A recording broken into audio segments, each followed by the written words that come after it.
Jericho, handa nga bang ipasyal si Janine sa napakagandang lugar sa Bicol sa Mayon Volcano? Kumakalat na ang usapan. Ang rumored sweethearts na sina Jericho Rosales at Janine Gutierrez ay tila may bagong plano na magkasama. Sa isang kamakailang interview, Jericho ay nagbigay ng hint na handa siyang ipasyal si Janine sa isa sa mga pinakamahiwagang at magagandang lugar sa Pilipinas, ang Mayon Volcano sa Bicol.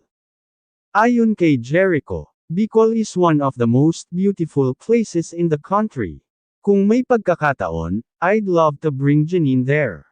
Magandang bonding spot ito, malayo sa ingay ng syudad, at maganda ang view ng Mayon Volcano.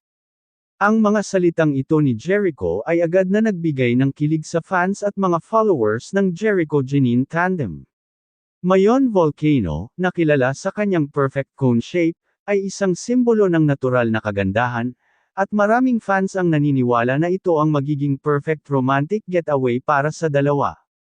Si Janine, na hindi rin nagtatangi ng mga adventurous places, ay tila open sa idea ng bonding sa nature kasama si Jericho.